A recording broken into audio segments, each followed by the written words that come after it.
Bueno, vamos a Primera de Reyes. Primera Reyes.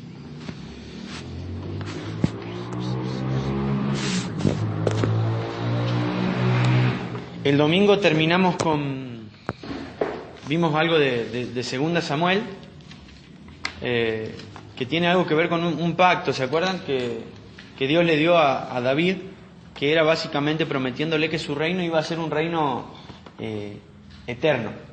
Que el trono de David, la descendencia de David, iba a ser eterna, iba a durar para siempre. Y también, ¿se acuerdan que como que David le quería construir una casa a Dios? Y Dios le dice: vos no me vas a construir una casa, tu hijo me va a construir una casa, pero aparte dice, yo voy a construirte a vos una descendencia eterna. Y esto se cumple de dos maneras. La primera manera es que Jesús es el hijo, en la segunda manera en realidad, es que Jesús es el verdadero hijo de Dios que viene a formar esta nueva familia, esta nueva nación que es la iglesia. Pero también se cumplió de otra manera, que es lo que vamos a ver hoy, que es que David tiene un hijo que se llama Salomón. Es así, David tiene un reinado bastante bueno, pero bueno, a lo último tiene un par de desliz. Él comete adulterio, él después manda a matar a aquel a quien él había engañado, y después, bueno, tiene muchos hijos, varios hijos, pero el trono básicamente se le va a heredar a Salomón. Y Salomón construye por primera vez en toda la historia de Israel un templo. ¿Cómo iba a ser el templo? El templo iba a ser, ¿se acuerdan dónde moraba Dios antes? En el desierto. ¿Cómo se llamaba? En el tabernáculo. El tabernáculo era una carpa grande que no tenía mucho lujo. El templo va a estar repleto de lujos. Todo el capítulo 7 de... Todo el capítulo 7 de Primera Reyes está... el 6, detalla el oro que iba a tener. Iba a estar la mayoría de las cosas cubiertas con oro. Iba a tener un lujo impresionante. Dicen que nunca hubo un templo semejante a ese templo que Salomón va a construir. Fortuna se invirtió. Fortuna. Dice que traían, por ejemplo, ya las piedras talladas desde otros lugares. Hubo un movimiento enorme, Tardó mucho tiempo en construirse. Pero no vamos a hablar de la construcción hoy, sino que vamos a hablar cuando el templo ya quedó terminado. Si algunos pudieron leer el capítulo 8, pudieron ver esto, ¿no? ¿Qué es? Básicamente el capítulo 8 es como una oración, una alabanza, una oración de Salomón después de haberse construido el templo. Y vamos a aprender varias cosas a partir de eso. Pero antes quiero explicarles algo, y vayan al capítulo 6 de Primera Reyes, porque hay un pasaje clave.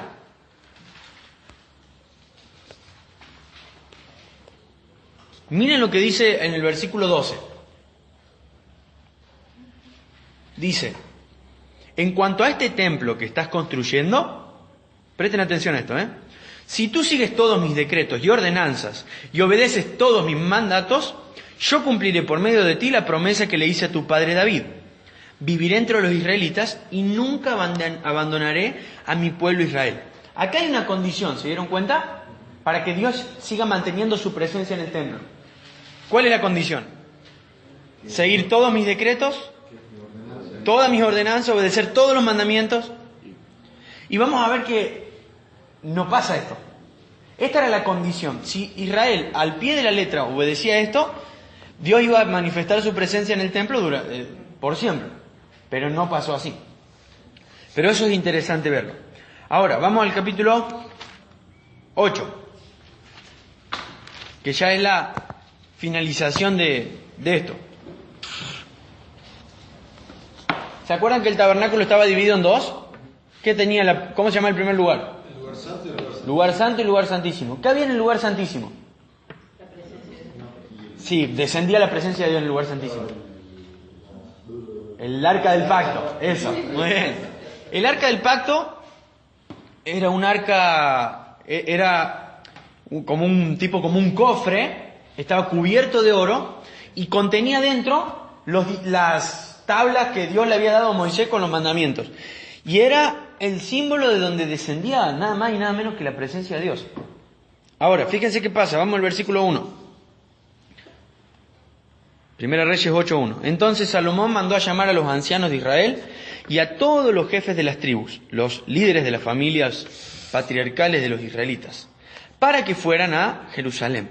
Ellos debían trasladar el arca del pacto del Señor desde su sitio en la ciudad de David, también conocida como Sión, hasta el templo.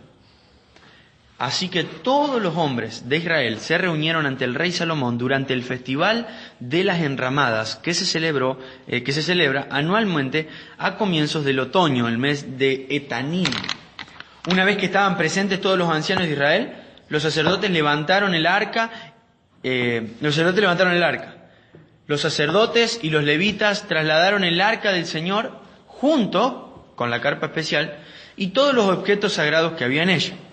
Delante del arca, el rey Salomón y toda la comunidad de Israel sacrificaron ovejas, cabras y ganados. En tal cantidad, escuchen esto, dice, que fue imposible llevar la cuenta. Luego los sacerdotes llevaron el arca del pacto del Señor al santuario interior del templo y el lugar santísimo, y la colocaron bajo las alas de los querubines. Estos querubines son una especie de ángeles, eran ángeles tallados. Los querubines extendían sus alas por encima del arca y formaban una especie de cubierta sobre el arca y las varas para transportarla. Esas varas eran tan largas que los extremos podían verse desde el lugar santo, que está delante del lugar santísimo, pero no desde afuera. Y allí permanecen hasta el día de hoy. Lo único que había dentro del arca eran las 2 tablas de piedra que Moisés había colocado en ella en el monte Sinaí, donde el Señor hizo un pacto con los israelitas cuando partieron de la tierra de Egipto. Al salir los sacerdotes del lugar santo, una densa nube llenó el templo del Señor. Los sacerdotes no pudieron seguir con la celebración a causa de la nube, porque la gloriosa presencia del Señor llenaba el templo del Señor. Hasta ahí. ¿Qué ocurre? Terminan la construcción de este templo y trasladan ¿qué al templo? ¿Qué es lo que llevan al templo? El arca del pacto que Dios había hecho con Israel cuando salieron del desierto. De Egipto, exactamente, perdón, no del desierto, de Egipto al desierto. Entonces, cuando el arca ya está puesta en su lugar, en el lugar santísimo, dice que cayó una nube con la gloriosa presencia de Dios. A tal punto fue esta gloria que la gente, ¿qué pasa? No pudo ni siquiera acercarse.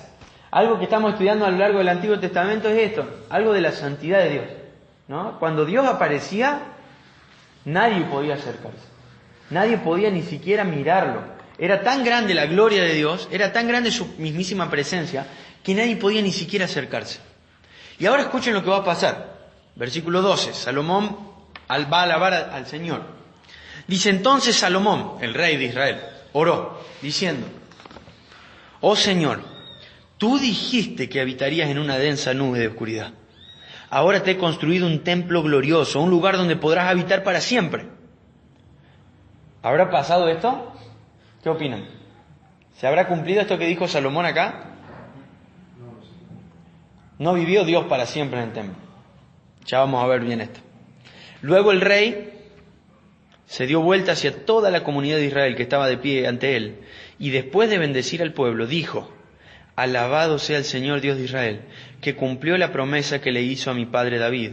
Pues le dijo a mi padre: desde el día en que saqué de Egipto a mi pueblo Israel, nunca escogí una ciudad de ninguna de las tribus de Israel como el sitio donde se construyera un templo para honrar mi nombre. Pero he elegido a David para que sea rey de mi pueblo Israel. Después Salomón dijo: mi padre David quería construir este templo para honrar el nombre del Señor, Dios de Israel. Pero el Señor le dijo: tú querías construir el templo para honrar mi nombre, tu intención es buena, pero no serás tú quien lo haga, será uno de tus hijos quien construirá el templo para honrarme. Ahora el Señor ha cumplido la promesa que hizo, porque he llegado a ser rey en lugar de mi padre y ocupo el trono de Israel, tal como el Señor lo prometió. He construido este templo para honrar el nombre del Señor, Dios de Israel. Además he preparado un lugar allí para el arca, la cual contiene el pacto que el Señor hizo con nuestros antepasados cuando los sacó de Egipto. ¿Qué es lo que celebra acá Salomón? A ver quién se da cuenta. ¿Qué es lo que él festeja? Festeja el pacto que hubo entre David y Dios. Bien. ¿Qué había ocurrido con esa promesa que nosotros vimos el domingo? Se cumplió. Esta promesa que Dios le hizo a David, pero ¿se acuerdan que Dios le había dicho, David, cuando vos mueras, un hijo tuyo va... Y eso pasó muchos años antes de lo que estamos viendo ahora.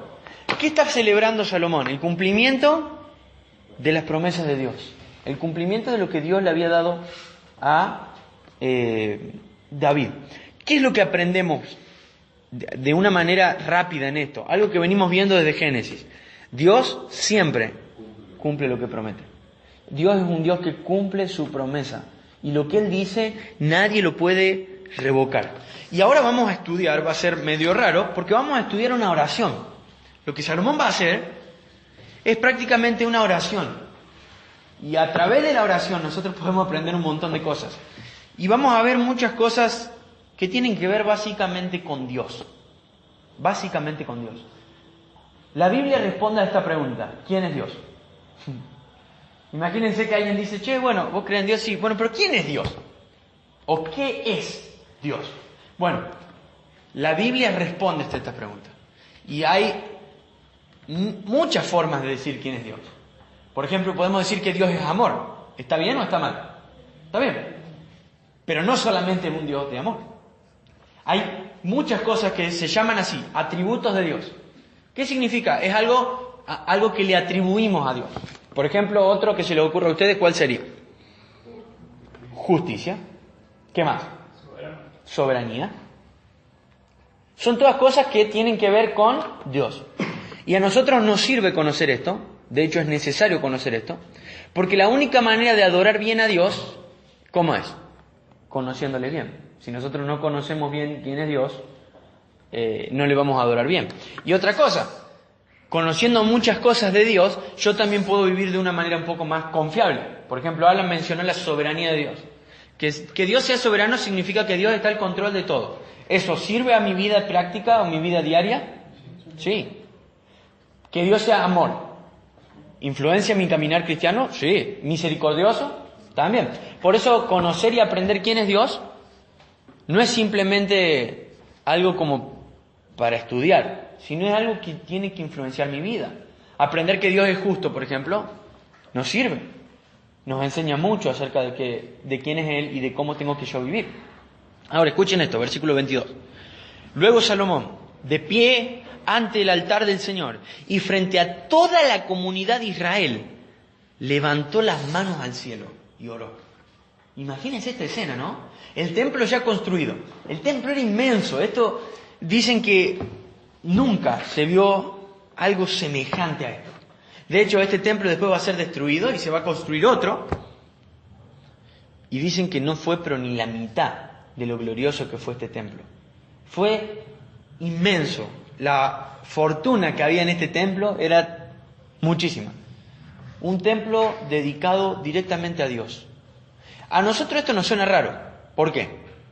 Porque no estamos acostumbrados a ver un templo así gigante donde descienda una nube. Es para nosotros raro. De hecho, eso es lo que por ahí hace un poco raro muchas cosas del Antiguo Testamento. El tabernáculo, el sumo sacerdote, el hecho de ofrecer animales. Para nosotros nos recuesta meternos en la historia, porque no es algo que vemos a diario.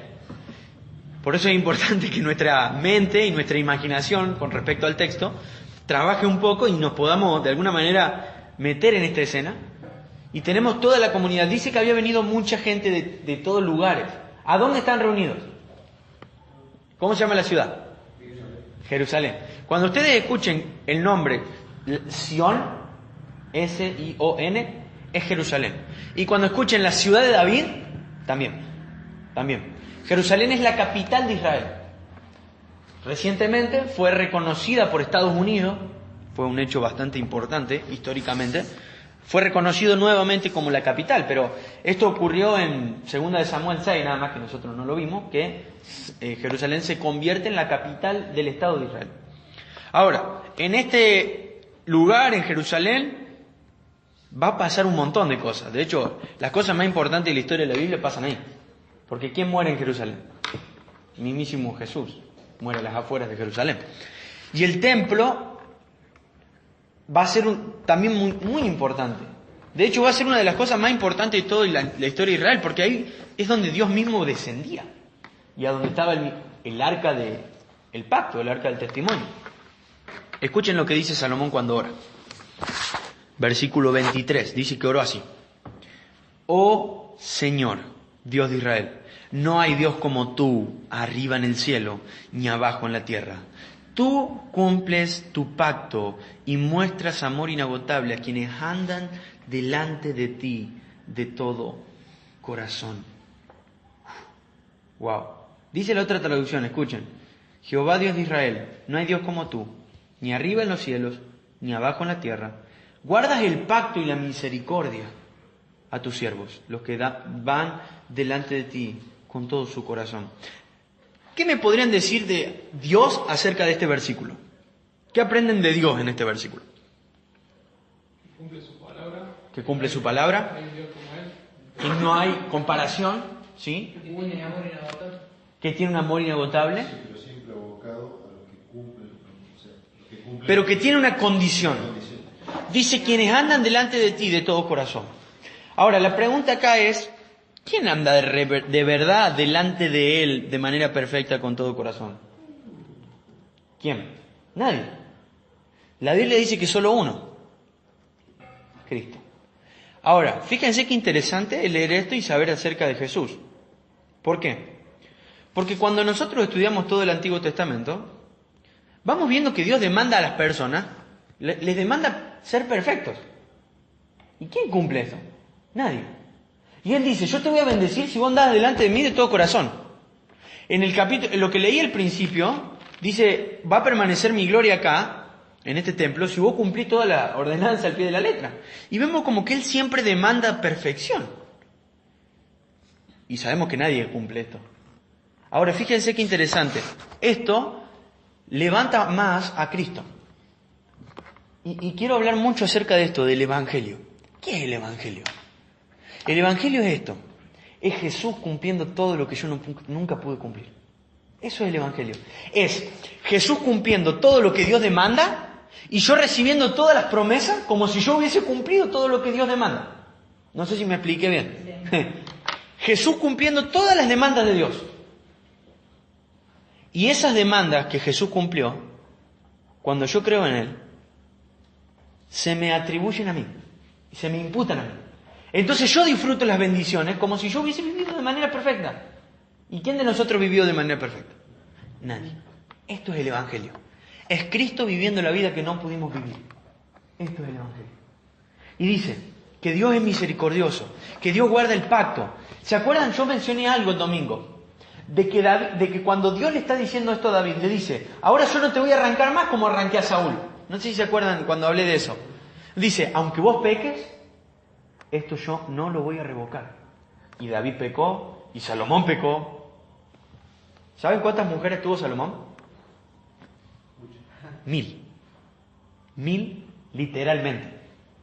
Uno no dice 1000 de exagerado. Tuvo 700 de un lado y 300 de otro. Tuvo 1000 mujeres. Y estas mujeres ni siquiera fueron israelitas. Como eran de otras tribus, la verdad que sí. Como eran de otras tribus, tenían otros dioses de estas mujeres. ¿Y saben qué terminó haciendo Salomón? Adorando a los dioses de las mujeres con las que él estaba. Y estamos hablando del rey de Israel. El rey anterior, ¿quién fue? David. David fue adúltero, cometió adulterio, engañó se acostó con la mujer de Urías, que era uno de los soldados más leales que él tenía. ¿Y saben qué hizo después? Para tapar el pecado. Lo mandó a matar. Lo mandó a que vaya a las primeras filas de la guerra, porque estaban en guerra, y encima David tendría que haber estado en guerra. Otra historia. Y matan a Urías. Estos son los reyes. Imaginémonos el pueblo de Israel. ¿Qué voy con esto? Dios siempre demandó perfección. Siempre demandó que nosotros seamos perfectos. Y nunca fuimos eso. Y ni siquiera estuvimos cerca. Y cuando Jesús vino a la tierra, Dios dijo, este es mi Hijo amado. Y en Él yo me complazco. En Él yo me alegro. En Él yo me gozo. Pero eso no lo puedo decir de nadie en el Antiguo Testamento. Solamente lo puedo decir de alguien durante un corto tiempo. ¿De quién? A ver si se dan cuenta. Lo pudo haber dicho de alguien, pero solo por un poco de tiempo, porque era perfecto. Era perfecto, sí, en el antiguo. Pero solo un poquito de tiempo. Adán fue el único perfecto durante un poquitito de tiempo. No sabemos cuántos días duró. Pero fue el único que Dios podría haber dicho, en él me complazco. ¿Hasta qué? Hasta que pecó y ahí entró el pecado en el mundo y chao, fuimos. Y Cristo, esto es el Evangelio, esto es el centro del Evangelio. Si alguna vez alguien le pregunta qué es el Evangelio, tendrían que responder de esta manera. Es Cristo viviendo la vida que no pudimos vivir y muriendo la muerte que nosotros merecíamos morir para poder ser salvos. Versículo 24. Has cumplido tu promesa a tu siervo David, mi padre. Pronunciaste esa promesa con tu boca y hoy la has cumplido con tus propias manos.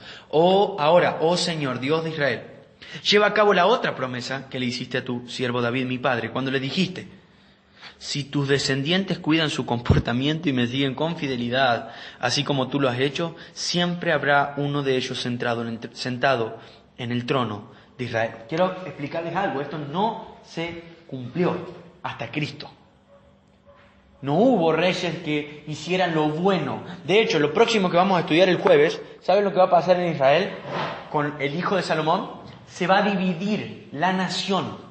Y se va a llamar por un lado la tribu de Judá y por otro lado la tribu de Israel. La nación entera, como que Argentina, imagínense Argentina, se divida en dos. Imagínense este lío. Los reyes van a hacer siempre lo malo.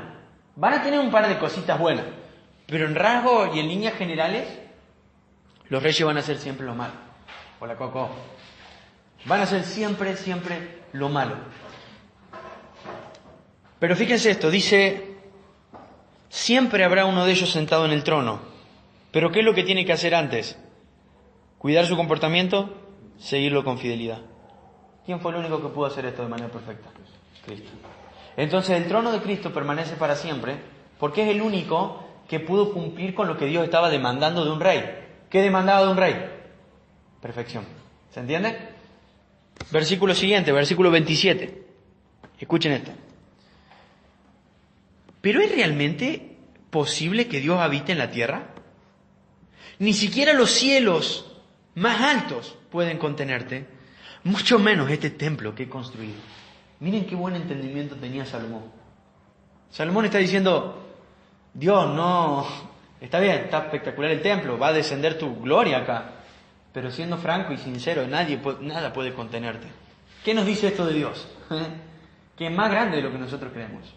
Hay algo que se llama omnipresente. Omni significa todo y presente. Quiere decir que Dios está en todo lugar. En todo lugar. Él sabe todo. Él no puede no estar. ¿Se entiende? No puede. Dios no puede. No puede haber algún lugar en la tierra donde Dios, a donde Dios no pueda llegar con su información. No hay un lugar donde se pueda escapar su control. ¿Se entiende? No es que, no sé, en una esquina de China hay un lugar donde la presencia de Dios no llega, no hay mucha señal. No, Dios está en todo lugar al mismo tiempo, todo el tiempo. Eso es omnipresente.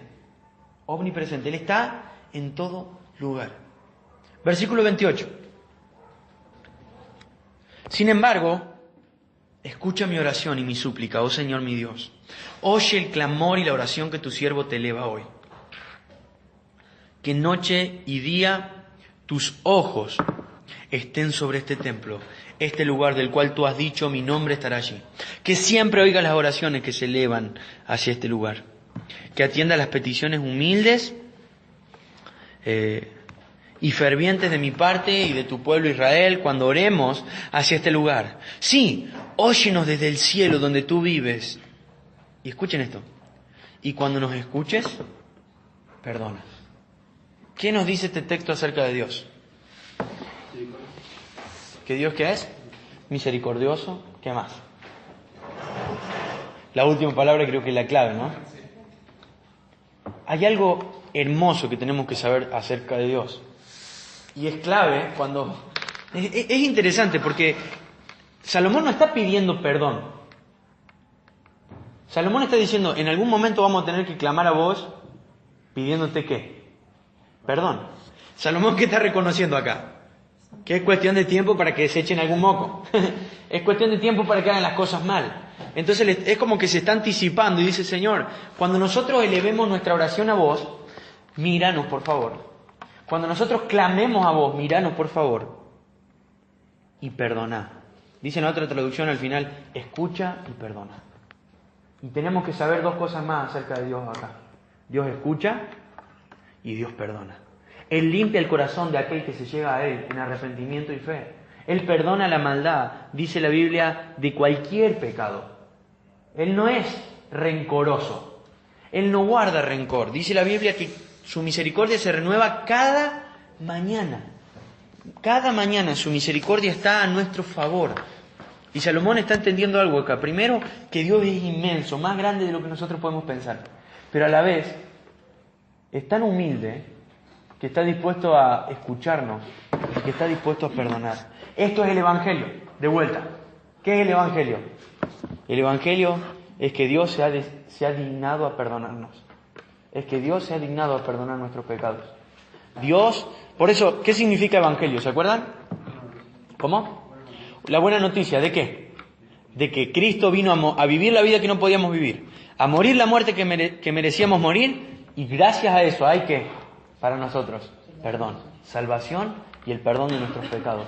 Dios es un Dios que escucha y es un Dios que perdona. Cuando yo me llego a Dios, Dios me escucha y Dios me perdona.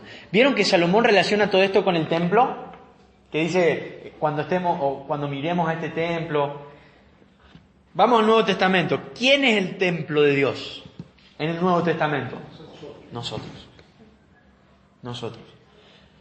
En el Antiguo Testamento ellos tenían que buscar el templo para ver la gloria de Dios. ¿Qué tenemos que hacer nosotros? Buscar al Señor en el interior de nuestro propio corazón. Y buscar a Dios en oración en cualquier lugar, porque nosotros somos su templo. Él vive ahora en la iglesia, en cada uno de nosotros. Y su Espíritu Santo habita de manera perfecta en cada uno de nosotros. Miren lo que dice el 31. Si alguien agravia a otra persona y se le exige que haga juramento de inocencia ante tu altar en este templo, oye entonces desde el cielo y juzga entre tus siervos, entre el acusador y el acusado. Castiga al culpable según su merecido y absuelve al inocente debido a su inocencia. ¿Qué aprendemos de Dios en estos versículos? Que es justo. ¿Qué significa que Dios sea justo? Para entender el Evangelio también hay que entender esto. ¿Qué significa que Dios sea justo?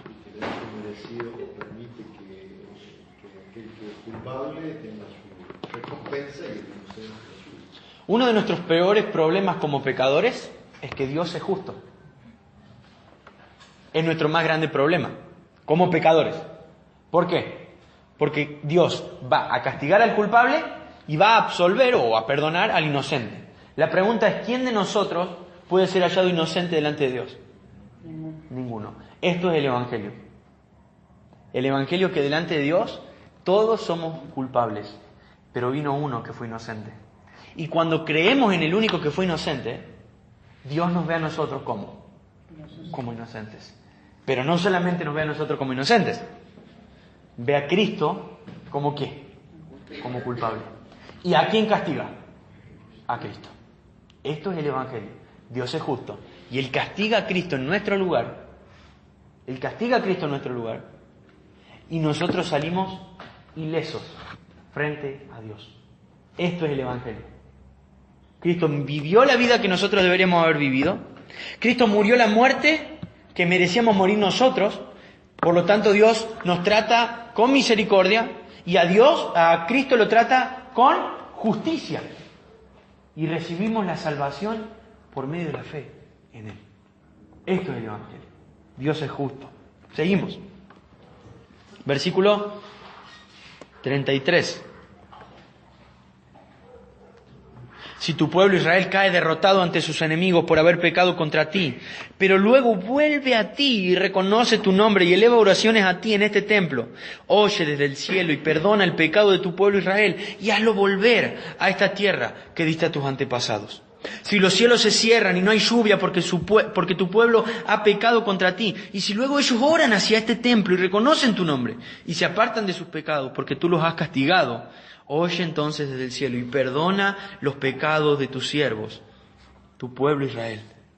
Enséñales a seguir el camino correcto y envía lluvia sobre tu tierra, la tierra que diste a tu pueblo como su preciada posesión. Si hay hambre en la tierra, o pestes, o plagas de los cultivos, o ataques de langostas o orugas, o si los enemigos de tu pueblo invaden el territorio y sitian las ciudades, cualquiera sea el desastre o la enfermedad que ocurra, si luego, escuchen esto, tu pueblo Israel ora por sus dificultades con las manos levantadas hacia este templo, oye entonces desde el cielo donde vives y perdona. Haz con tu pueblo según merecen sus acciones, porque solo tú conoces el corazón de cada ser humano. Ellos te temerán mientras vivan en la tierra que diste a nuestros antepasados. Acá hay varias cosas más, pero Salomón dice, si nos empieza a ir mal, nos va a ir mal ¿por qué? Por nuestra desobediencia, por nuestro pecado. Y acá volvemos con lo mismo de la justicia. Hay una frase que es muy trillada, que dice que todo lo que el hombre siembra, ¿qué va a cosechar? Lo mismo que siempre. Entonces lo que Salomón está diciendo, si nosotros sembramos desobediencia, cuando cosechemos las cosas malas, permití que si en ese momento nos arrepentimos, nos podamos perdonar, nos podás perdonar, nos puedas mirar con amor y con misericordia y nos perdones. ¿Qué más aprendemos de Dios acá? De vuelta, que es misericordioso, que es perdonador, que es paciente, que es tolerante, que Dios nunca desecha a su pueblo, que Él sigue mostrando su amor y su misericordia una y otra vez. ¿Lo hará con nosotros? ¿Qué opinan? ¿Será paciente con nosotros Dios? Decía un predicador, le he dado a Dios mil razones para no amarme y ninguna ha sido suficiente. Y si hay algo que tenemos que saber es esto, Dios sigue escuchando y Dios sigue perdonando. Tu pecado te condena, tu pecado te aleja de Dios, tu pecado te separa de Él de una manera eterna, pero Él siempre escucha y perdona, siempre. Todo el que se acerca a Él recibe la misericordia y el perdón de los pecados. Si yo sigo viviendo de la misma manera que antes de conocer a Dios, es porque en realidad nunca conocí a Dios. Si yo sigo viviendo en el pecado de la misma manera que antes, es porque nunca tuve un encuentro genuino con Dios. Si realmente a mí no me interesa agradar a Dios y seguir sus mandamientos, es porque nunca hubo un perdón genuino de nuestro pecado. Porque la marca distintiva de aquel que ha sido perdonado es que agrada a Dios, agrada a aquel que le perdonó, agrada a aquel que le mostró misericordia, agrada a aquel que le mostró su favor. Entonces también podemos saber que Dios es un Dios que perdona en todo momento, en todo lugar, aunque el pueblo se rebele. ¿Vieron? Porque de lo que acá habla Salomón es de una rebelión. Dice, aunque nosotros hagamos las cosas mal y de vuelta mal y de vuelta mal, dice, oye desde el cielo, oye desde el cielo. Y entonces, acá está la consecuencia, ¿ven? El 40, ellos te temerán mientras vivan. ¿Ven cómo vive una persona que ha sido perdonada por Dios? Con un temor reverente a Dios, un respeto solemne a Dios. 41. En el futuro, los extranjeros que no pertenezcan a tu pueblo Israel oirán de ti. Vendrán de tierras lejanas a causa de tu nombre, porque oirán de tu gran nombre, de tu mano fuerte y de tu brazo poderoso. Y cuando ellos oren en dirección a este templo, oye desde el cielo donde vives y concédeles lo que te pidan. De esta forma, todos los habitantes de la tierra llegarán a conocerte y a temerte, igual que tu pueblo Israel. También sabrán que este templo que has construido honra a tu nombre. Si tu pueblo sale a donde tú lo has enviado a luchar contra sus enemigos, y si ora el Señor en dirección a esta ciudad que has escogido y hacia este templo que yo he construido para honrar tu nombre, oye entonces desde el cielo sus oraciones y defiende su causa. Si ellos pecan contra ti, y dice Salomón entre paréntesis, ¿y quién nunca ha pecado? Tal vez te enojes con ellos y permitas que sus enemigos los conquisten y los lleven cautivos a su tierra, ya sea cerca o lejos. Sin embargo, tal vez en esa tierra donde estén desterrados, se vuelvan a ti arrepentidos. Hasta ahí. ¿Saben lo que va a pasar más adelante con Israel? Va a hacer las cosas mal y una nación llamada Babilonia va a invadir al país entero, va a invadir a todo Israel y se los va a llevar esclavos a todos, menos a los más pobres. Y muchos los van a directamente, a los que no servían, los iban a matar. Esto va a pasar unos 400 años después, más o menos, de lo que estamos viendo ahora. Salomón no tenía ni idea, pero fíjese qué interesante esto.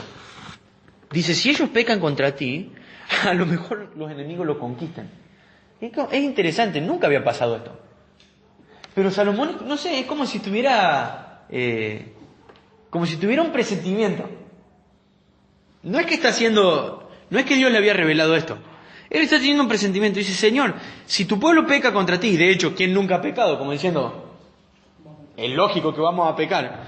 Y si por causa de nuestro pecado nos destierran de esta tierra, nos quitan, dice, en el caso de que cuando nos lleven a otra tierra nosotros oremos y nos arrepintamos, por favor, dice, que podamos volver. Miren esto, vuelvo a leer el 47. Sin embargo, tal vez en esa tierra donde estén desterrados, se vuelvan a ti arrepentidos y oren así. Hemos pecado, hemos hecho lo malo y hemos actuado de manera perversa. Si ellos, escuchen esto, se vuelven a ti de todo el corazón y con toda el alma en tierra de sus enemigos y oran en dirección a la tierra que diste a sus antepasados, hasta esta ciudad que escogiste, y hacia este templo que he construido para honrar tu nombre, oye sus oraciones y su petición desde el cielo donde vives y defiende su causa. Perdona a tu pueblo que ha pecado contra ti. Perdona todas las ofensas que haya cometido en tu contra. Haz que sus captores le tengan compasión. ¿Por qué? Porque es tu pueblo, tu posesión más preciada, que sacaste de Egipto, ese horno para fundir hierro. Acá quiero explicar algo. Porque hay algo que tiene relación con el pueblo de Israel, pero también tiene una relación con nosotros, ¿no? Salomón, ¿qué está diciendo? Si tu pueblo llega a pecar y lo quitan de la tierra y lo llevan a otro lado, si en ese otro lado, ¿qué pasa? ¿Qué tenían que hacer? Orar y arrepentirse y volverse ¿cómo? A Dios. De todo corazón. Salomón está diciendo, Dios, por favor, escúchalos y perdonalos. A causa de sus pecados. Igual, escucharlos y perdonarlos. Ahora, ¿qué parecido es esto a nuestra historia? ¿Cómo lo podríamos relacionar con nuestra historia? A ver a quién se le ocurre. Que cada que pecamos tenemos la oportunidad de orar a Dios y pedirle que nos perdone por nuestros pecados, arrepentirnos y apartarnos. Bien. Cada uno de nosotros ha nacido directamente en pecado. Y ese pecado nos ha desterrado de Dios. A Israel el pecado le iba a desterrar de la tierra prometida. A nosotros nos ha desterrado de Dios mismo. Pero hay una condición que hace que sea posible volver a Él. ¿Cuál es la condición? Arrepentimiento.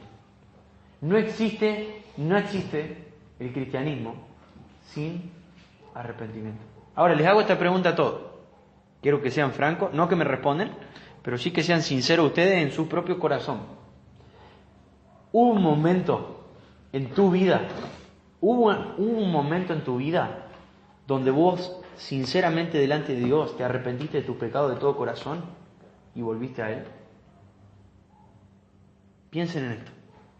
Hubo un momento en el cual vos a solas con Dios reconociste tu pecado, reconociste que estabas lejos de Él y oraste a Él en arrepentimiento y quisiste volver a Él. No me respondan.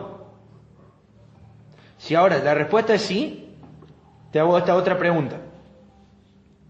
¿Hubo un cambio en tu vida? ¿Pasó algo en tu corazón? ¿Hubo un cambio genuino en tu vida? Les pregunto esto porque es el centro también del Evangelio. Primero, la primera pregunta, ¿hubo un momento específico en tu vida quizá lo recuerdes, donde realmente oraste a Dios arrepintiéndote de tus pecados, reconociendo que sos un pecador y que lo único que mereces es la ira y el juicio de Dios. ¿Hubo un momento donde te arrepentiste de corazón delante de Él? Si la respuesta es sí, la pregunta que sigue es, ¿qué cambios viste después de ese arrepentimiento?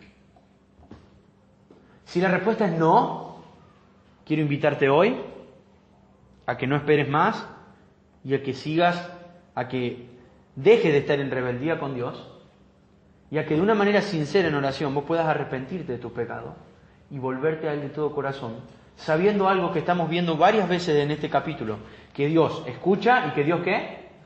Perdona. Que Dios escucha y que Dios perdona y que encima ha enviado a su Hijo a morir por cada uno de nosotros, a vivir esa vida perfecta que Dios demandaba y que nosotros no pudimos cumplir, y a morir la muerte que nosotros deberíamos haber muerto. Si tu respuesta fue, ante la pregunta de si te arrepentiste, si tu respuesta es no, o si tu respuesta es que nunca en realidad viste un cambio, yo quiero invitarte a que lo hagas hoy, porque quizá mañana puede ser tarde. Quiero invitarte a que te pares delante de Dios. No hay un templo acá, pero Dios no vive en el templo. De hecho, Salomón no está orando al templo, no sé si se dieron cuenta. Está orando al cielo. ¿Saben que en la primera época de la iglesia no se oraba con los ojos cerrados? ¿Sabían eso? Se oraba mirando al cielo. Después con el tiempo, y de hecho para no distraerse, cuando oramos, ¿qué hacemos? Cerramos los ojos. No tiene nada de místico ni de mágico cerrar los ojos. Yo por lo menos personalmente, solo cuando oro, la mayoría de las veces oro con los ojos abiertos. Y muchas veces oro afuera mirando al cielo. Se oraba así al principio. De hecho, Salomón está orando así. Pero hay algo más interesante. No sé si vieron al principio cómo está Salomón. ¿Cómo están sus manos? Dice que él estaba levantando sus manos al cielo. Y él está reconociendo algo a lo largo de toda esta oración. Primero, Dios cumple sus promesas. Dios es perdonador. Dios es misericordioso. Él está en todo lugar, Él sabe todo. Y también Él escucha y Él, ¿qué? Perdona. ¿Saben por qué estoy diciendo esto? Porque puede haber gente acá que me está escuchando y que no ha sido todavía perdonada por Dios. Y que su vida lo evidencia. Y como los amo, mi única meta es decirle la verdad, para que ustedes lo único que tengan que hacer sea delante de Dios, arrepentirse y saber que Dios escucha y que Dios perdona. Pero ¿qué pasa después del arrepentimiento? Nadie vuelve a vivir igual. Nadie que se encuentra con Dios puede volver a vivir igual. Nadie puede vivir de la misma manera. De hecho, el versículo 40 leímos que el pueblo le iba a temer en respuesta a ese perdón. El que el pueblo iba a vivir en temor. ¿Saben qué dice Proverbios? De hecho lo escribió Salomón, que el principio de la sabiduría, o sea, lo principal de ser sabio, es vivir en temor a Dios, es el temor al Señor. ¿Y saben qué es temer a Dios?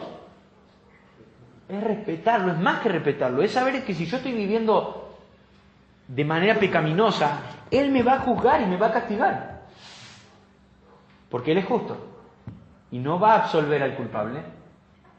Pero ¿saben lo que hace con el culpable? Gracias a Jesús, lo perdona. Lo perdona.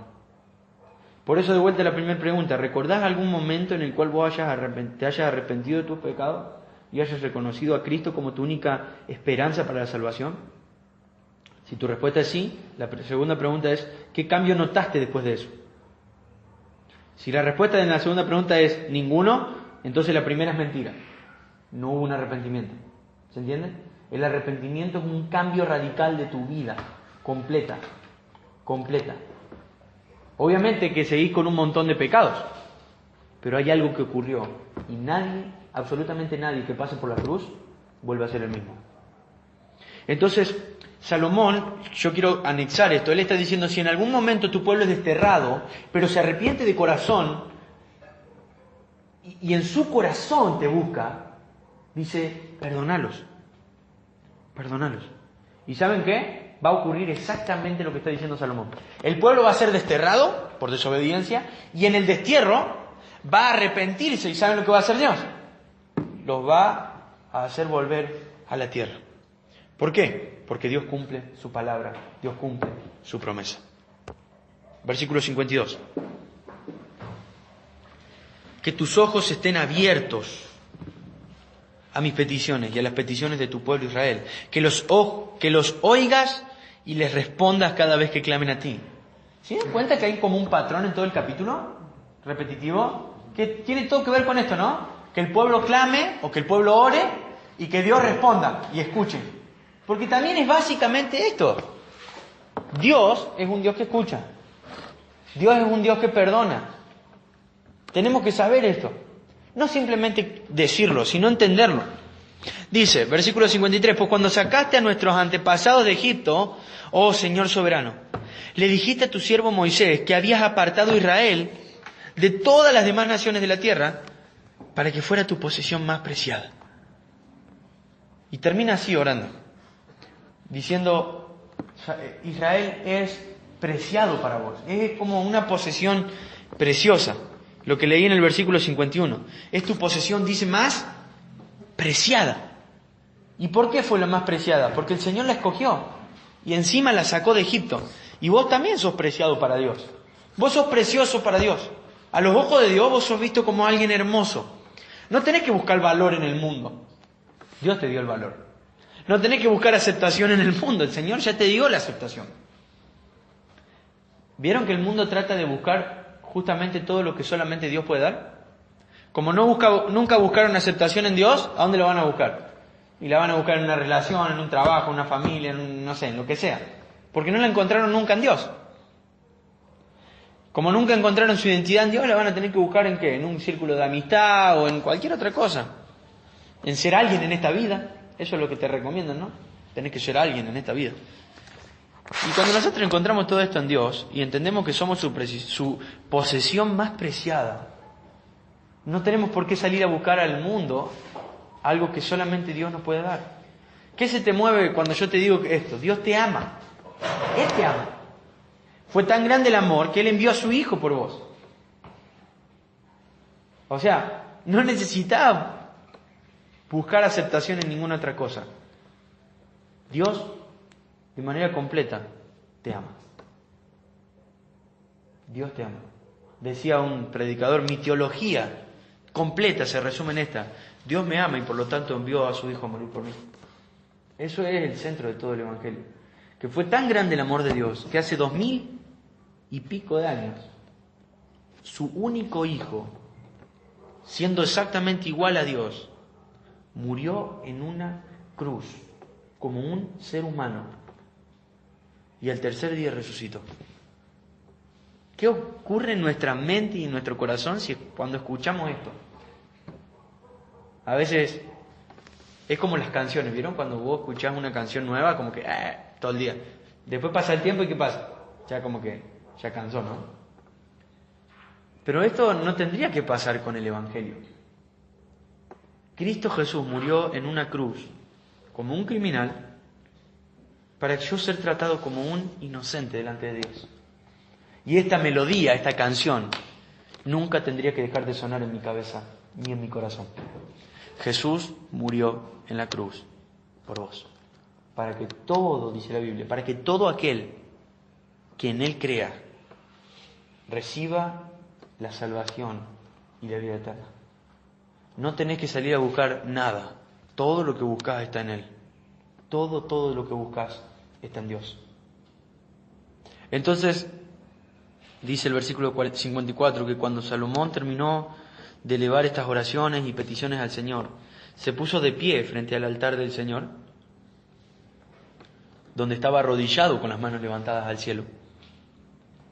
De pie bendijo en voz alta a toda la congregación de Israel, diciendo: alabado sea el Señor, quien ha dado descanso a su pueblo Israel, tal como lo prometió. No ha faltado, y esta es clave, no ha faltado ni una sola palabra de todas las promesas maravillosas que hizo mediante su siervo Moisés. Que el Señor nuestro Dios esté con nosotros como estuvo con nuestros antepasados, que nunca nos deje ni nos abandone. Que ponga en nosotros el deseo de hacer su voluntad en todo y de obedecer todos los mandatos y los decretos y las ordenanzas que dio a nuestros antepasados. Qué lindo esto, ¿no? Me encanta el versículo 58, creo que también es un resumen del Evangelio. Lo voy a leer de vuelta. Que ponga en nosotros el deseo de hacer su voluntad. ¿Qué significa eso? ¿Qué opinan? Bien. Y si Él está orando que nosotros deseemos hacer lo que Él quiere, significa que nosotros, ¿qué? Por naturaleza, no deseamos hacer lo que Él quiere. Entonces tiene que haber un cambio que comience ¿dónde? Desde adentro. Siempre el cambio es desde adentro hacia afuera. Lo contrario lo hacían los fariseos. Los fariseos pensaban que cambiando las cosas de afuera iba a cambiar lo de adentro. No, el cambio es desde adentro hacia afuera. Y Salomón está diciendo que vos, Dios, pongas en nosotros el deseo de hacer tu voluntad. Y eso fue exactamente lo que hace Dios cuando nos da su Espíritu Santo. Y esta es la marca de un verdadero arrepentimiento. Que vos querés hacer la voluntad de Dios. En la otra versión dice, inclinad nuestro corazón. Porque lo que menos quiere hacer nuestro corazón delante de Dios es inclinarse en obediencia. Entonces dice, es como que Salomón está diciendo, poned nosotros, porque no está en nosotros, poned nosotros el deseo de hacer tu voluntad y el deseo de obedecer todos tus mandamientos y los decretos y las ordenanzas que nos ha dado siempre. Salomón reconoce que dentro de él no está la capacidad de agradar a Dios. Y tenés que saber algo también, y esto es parte central también del Evangelio, dentro tuyo, dentro mío, dentro de cualquier ser humano de esta tierra, no está la capacidad de obedecer a Dios. Necesitas un plus, necesitas algo extra. ¿Se acuerdan del ejemplo del auto? Imaginémonos que nos regalan un auto 0 kilómetros. Esa es la vida nueva en Cristo. Pero ese auto no tiene nafta. ¿Qué va a pasar? ¿Sirve? No, vos te podés subir, podés aparentar que estás andando, podés mostrarle a la gente que estás arriba del auto, pero nunca va a ir a ningún lado. Cuando Dios te da vida nueva, Él limpia tus pecados, cambia tu corazón, pone, dice la Biblia, un corazón de carne en lugar de ese corazón de piedra que antes teníamos. Dice no solamente eso, dice que Él va a poner ¿qué? Su espíritu dentro nuestro. Y ese espíritu va a hacer que funcione el cristianismo. Esto es otra parte central del Evangelio. No nace de vos el agradar a Dios, nace de Dios. Nace de Dios el agradar a Dios. Y Salomón lo tenía bien claro. ¿Saben cuál fue el problema? Es que era muy bueno en la teoría. En la teoría. Y nosotros podemos saber mucho. De hecho, la mayoría de ustedes ya conocen mucho de la Biblia. Hace 2 años que venimos de manera intensiva estudiando la palabra. Y saben que Salomón fue la persona reconocida más sabia de este mundo. Nunca hubo un hombre, dice, más sabio que Salomón, salvo Cristo. Y se la mandó como pudo. Porque no es un cambio de mente, es un cambio de corazón. No necesitas cambiar de pensamiento solamente. Tu corazón tiene que cambiar. Por eso te pregunto de vuelta. Ahora otra pregunta. ¿Realmente tu corazón, vos sentís que tu corazón cambió? Nunca me voy a olvidar ese día que Dios cambió mi corazón. Nunca. Me hizo llorar muchas horas como un bebé. Y yo desde ese día supe que mi corazón no fue el mismo. Ahora te pregunto esto a vos. ¿Podés recordar ese día? Qué hermoso. Para mí fue el día más hermoso de mi vida. Dios cambiando para siempre mi vida y mi corazón. Reconociendo que no había forma de que yo le agrade por mis fuerzas y le necesitaba a Él. Si tu respuesta ante mi pregunta es no, de vuelta. Él escucha y Él perdona. Hoy tenés que hacerlo. Hoy. Nosotros dentro de poco vamos a querer hacer algunos bautismos. Ninguno va a pasar por las aguas del bautismo si no ha tenido primero un arrepentimiento genuino y nos muestre ese cambio de vida. Y sería lindo que muchos puedan bautizarse, mostrando primero un arrepentimiento, mostrando primero un cambio de vida, para que también puedan servir en la iglesia. Porque les quiero contar algo. Todos somos necesarios. Ninguno es indispensable. Y para que esta iglesia funcione y crezca necesitamos de absolutamente todos. No hay nadie. Aunque a lo mejor vos pienses, no, si yo no estoy no pasa nada. No. Nunca pienses eso. El enemigo quiere que pienses eso. Todos acá somos necesarios y somos indispensables. Y hasta que no haya un arrepentimiento genuino y un cambio de corazón, no vamos a poder sumar.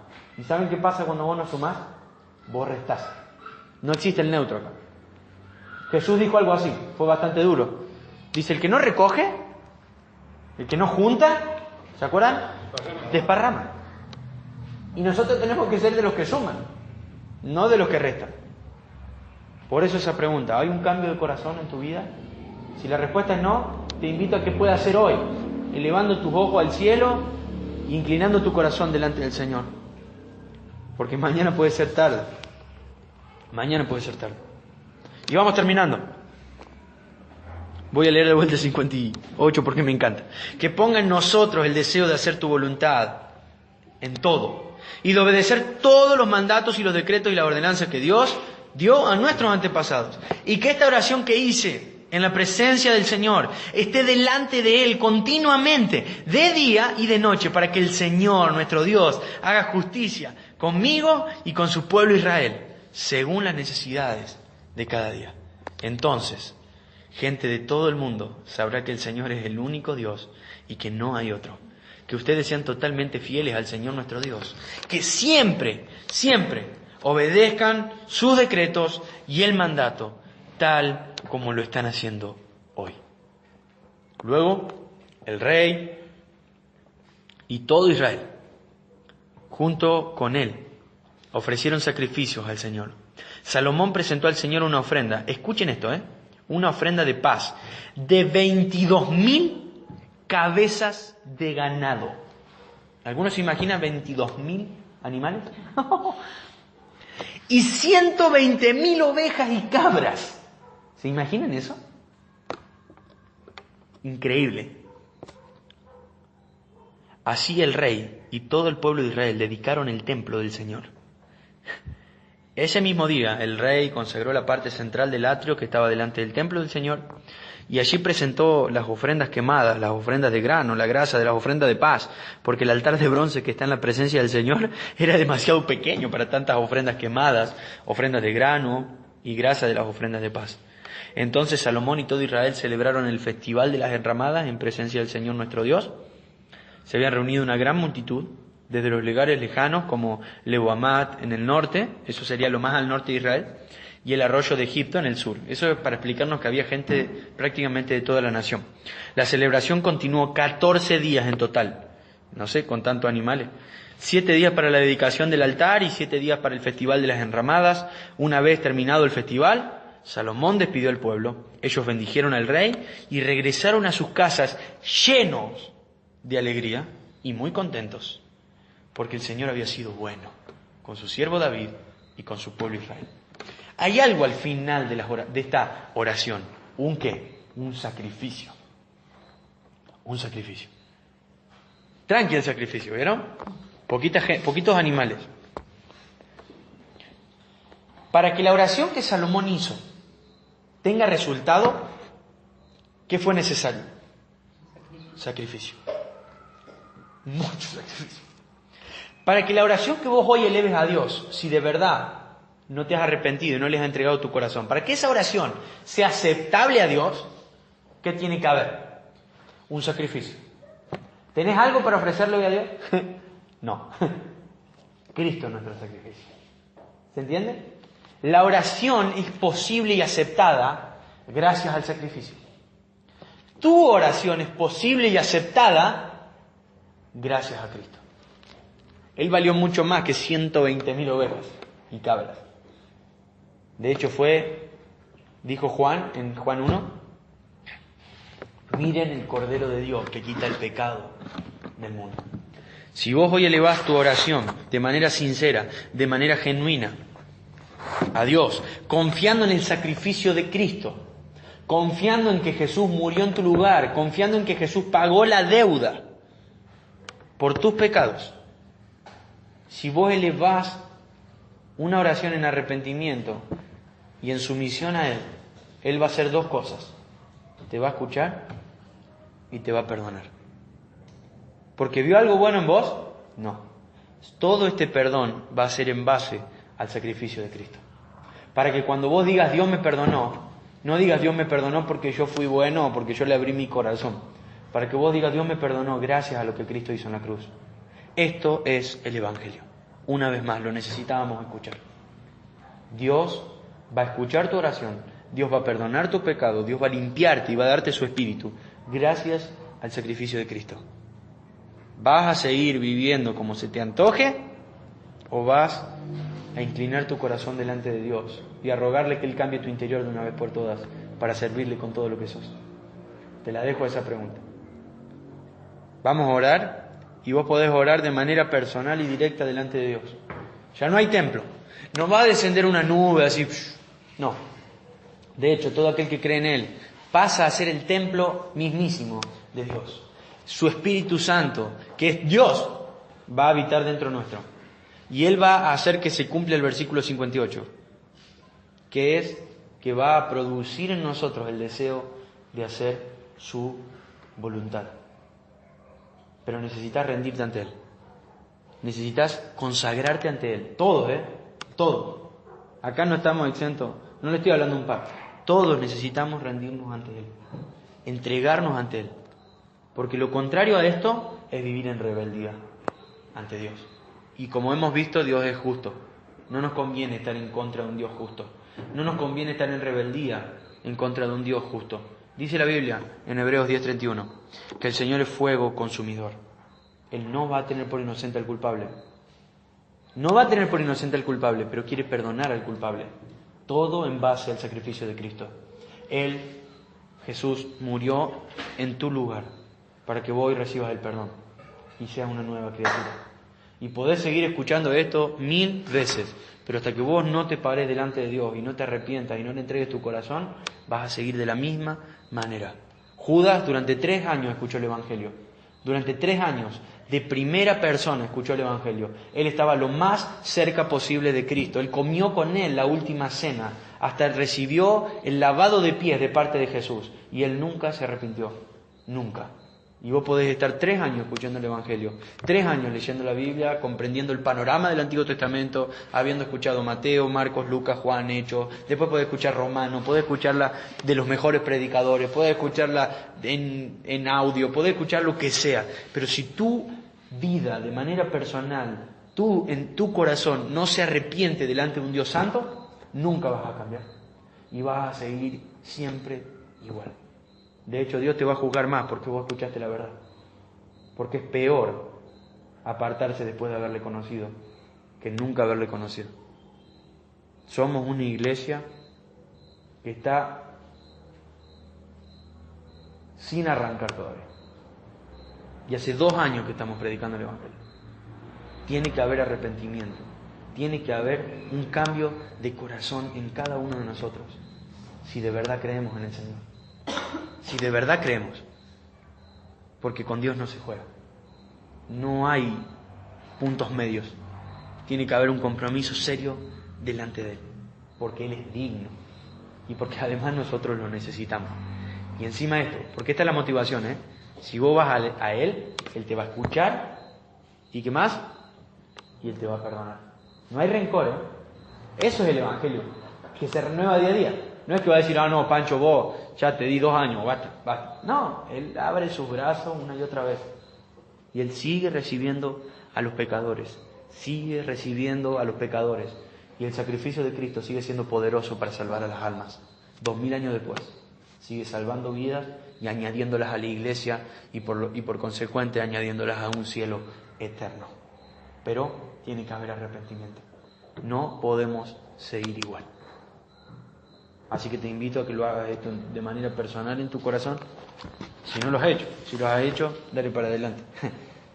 Pero tenemos que comprender que estamos frente a un Dios que es más grande que los mismísimos cielos. Nadie lo puede contener. Y es sabio para el ser humano rendirse ante Él. Muy sabio. Vamos a orar.